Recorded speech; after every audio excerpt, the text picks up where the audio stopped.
Bupati Fadia Arafi hampir lolos dari kejaran KPK, ditangkap saat charge mobil listrik.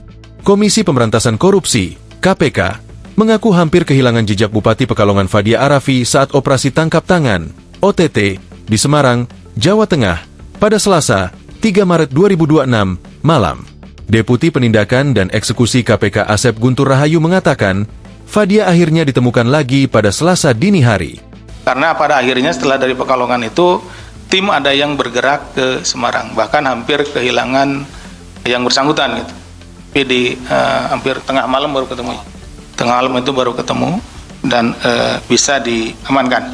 Kata Asep dalam konferensi pers di Gedung Merah Putih, Jakarta, Rabu, 4 Maret 2026. Asep mengatakan, meski hampir kehilangan jejak Fadia, tim KPK sudah memiliki informasi soal jenis dan nomor mobil yang digunakan Fadia. Dia mengatakan, Fadia diamankan saat sedang mengisi daya mobil listriknya. Ini karena ini mobilnya tuh mobil listrik ya. Nah itu SPKLU. Nah dia sedang ngecas itu gitu. Nah, jadi teman-teman penyidik dan penyelidik yang ada di lapangan itu sudah mengetahui atau dapat informasi terkait jenis mobil dan nomor mobilnya. Nah ketika nyampe ke Semarang itu ya itu juga semacam keberuntungan lah, dicari ternyata mobil-mobil listrik ada gitu, lagi di cas gitu, lagi diisi. Nah disitulah ketemunya. Itu informasi yang disampaikan oleh teman-teman di lapangan kepada kami gitu. Seperti itu. Ujarnya. Sebelumnya, KPK menetapkan Bupati Pekalongan Fadia Arafi sebagai tersangka kasus dugaan korupsi pengadaan jasa outsourcing dan pengadaan lainnya di Pemkab Pekalongan TEA 2023 hingga 2026. Deputi Penindakan dan Eksekusi KPK Asep Guntur Rahayu mengatakan, status tersangka ditetapkan berdasarkan kecukupan alat bukti. Adapun Fadia Arafi awalnya terjaring dalam operasi tangkap tangan, OTT, di Semarang, Jawa Tengah, pada Selasa, 3 Maret 2026.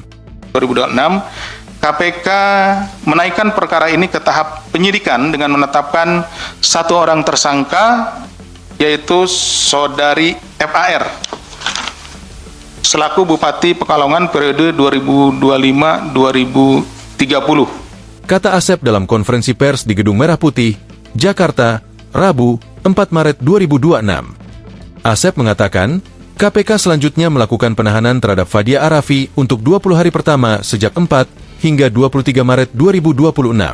Asep mengatakan, kasus ini bermula saat Fadia Arafi yang baru 1 tahun menjadi Bupati Pekalongan periode 2021 hingga 2025 mendirikan perusahaan bersama suaminya sekaligus anggota DPR RI, Muhtarudin Ashraf Abu, dan anaknya sekaligus anggota DPRD, Muhammad Sabik Ashraf, bernama PT RNB, Raja Nusantara Berjaya.